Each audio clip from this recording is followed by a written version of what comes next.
Сәлеметсіздер ме? Менің есімім Рысалан Расыл. Сабақ онлайн курсында информатика пәнінен куратормын. Бүгінгі осы видеода өзім опытына қалай тапсырдым, өзімнің тәжірибелерім, өзім қолданған әдістерді түсіндіріп өткім келеді.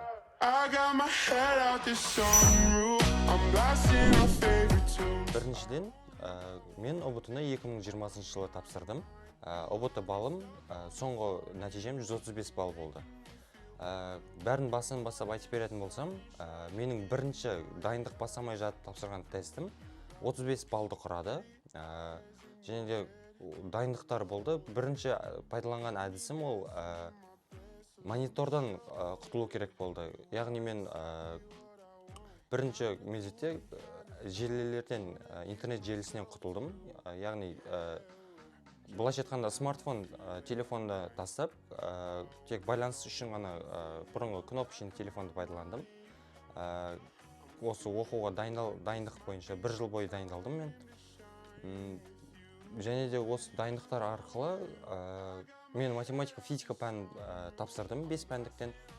Және де январда бірінші пробный тест бойынша, мемлекеттік пробный тест бойынша 97 балл алдым.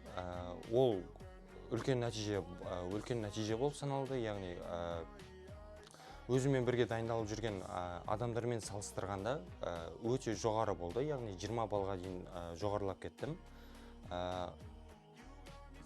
Осы 97 балл алғаным біраз нәрсеге себеп болды, яғни курста 140 балл алуды, яғни 140-тан 140 жинауға мақсат қойылды осы жерде. Яғни өзімнің мұғалімдерімен ақылдасу арқылы осы қаңтардағы тесттен кейін өзіме мақсат қойдым 140 балл.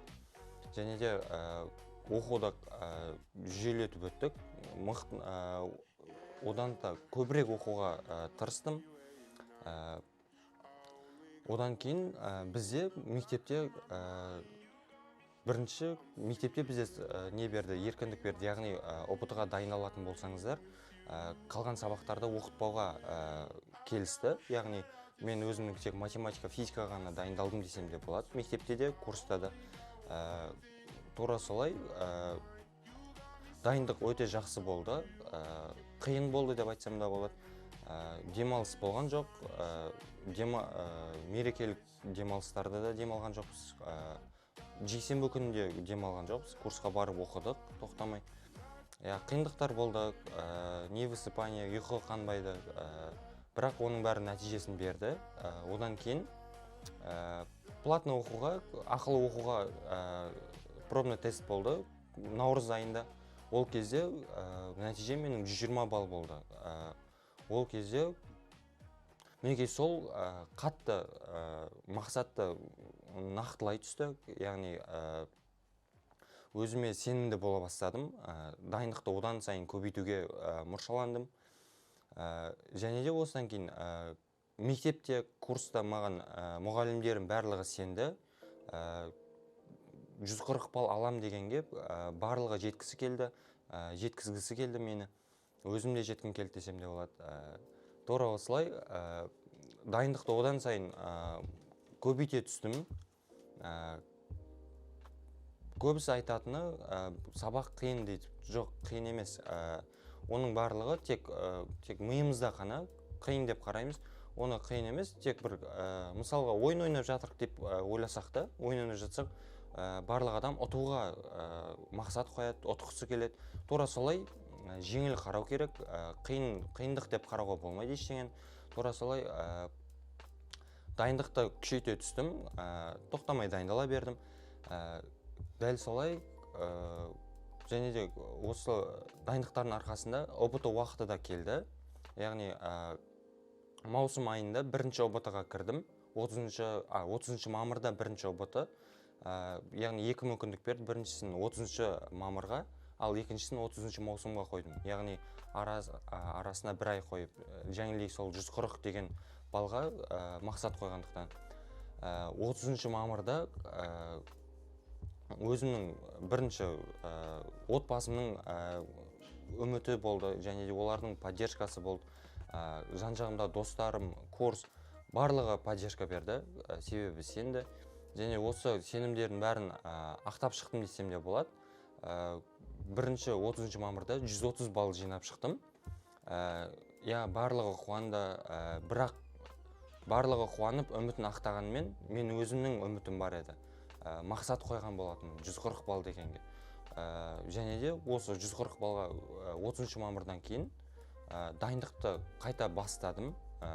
Қиын болады біріншісінде 130 алғаннан кейін. Уже ол грант гарантия беріп тұрды, грант болатыны.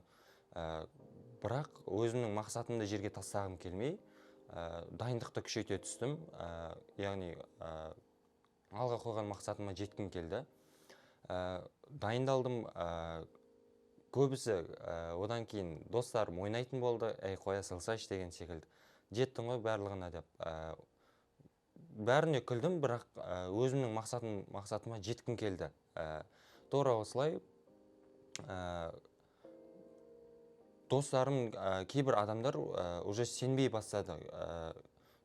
Жай фонд үшін жүргенсің ғой, бәрібір осы 130 жетеді, одан кейін бәрібір жинай алмайсың деген сөздерді көп кездесті маған. Не қыласың деп, кейін өзің позор болып қаласың ғой деген секілді. Осы 130 балды алып қоя салсайшы деп. Жоқ, бәрін тыңдадым. Қанша тыңдағанмен бәрібір мақсатқа, өзімнің мақсатыма жететініме сенімді болдым десем де болады. Осылай дайындықтар жүріп отырды.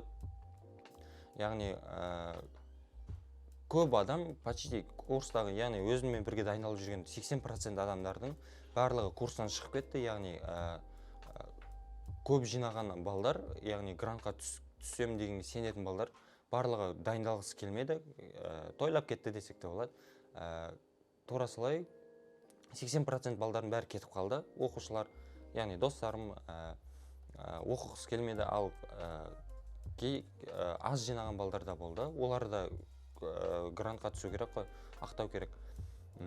Тура сол секілді менімен бірге дайындалған балдар да болды. Және де менімен бір соперник бір бала болған еді. Қарсылас десем де болады, сол курста бірге дайындалған. Ол бала, мен бірінші 30 мамырда кіріп шықтым ОБТ-ға, мен 130 балл жинадым. Ол 5 маусым күні кірді, қателеспеймін, 5 немесе 6. Ол кірді де 131 балл жинап шықты. Ол да біраз мотивация берді маған, дайындалуым керек деген. Ол бала да мен дайындалған көріп, бәрібір соперница бәсеке қатты болды. Екеуміз бір-біріміз шыңдадық десек те болады. Дайындалдық, бірақ ол екінші ОБТ-ға менен бұрын кіріп кетті. Яғни маусымның орта жақтарында 15 мен 20 аралығында. Мен оған сендім десем де болады. Екі түрлі ойда боласың, көп жинаса екен, ол да бала қатты оқиды, мықты оқиды деп. Бірақ бір жағынан не аласың, білейін, менен көп жинап кетті деп. Аз жинаса 131-бен көбейсе маған да қиын болып жатыр деген секілді. Тура осылай өзімнің мақсатыммен бірге соперница да болды. Яғни мотивация беріп жүретін адамдар да болды. Бірақ ол екінші ОБТ-сынан тура солай 131 балды қайттан жинап шықты. Ол өзі таңғалды, қалай өйтіп жинап шыққан. Көп жинайым деген сенім болды олда да. Және де келесінде уже 30 маусым ОБТ-ның соңғы күні болатын 2020 жылғы. Және де біраз дайындықтар кетті, күште кетті десем де болады. Сөйтіп 30 маусым келдік, барлығы отбасым келіп сәттілік тіледік, солай шығарып салды десем де болады ОБТ-ға. Кірдім, өте ұзаққа созылған 4 сағат болды. Есептер, білмеймін, қатты қиын болған секілді болды. Ақырында кіріп, сол 30 маусымның тестті до конца отырдым, соңына дейін. 2 минут қалғанда бітіріп шықтым. Бітірген кезде біз компьютермен тапсырдық. Компьютер бірінші біз тапсырған едік сол кезде 30 маусымда екінші мүмкіндігінен 135 балл болды. Қатты қуаныш болды.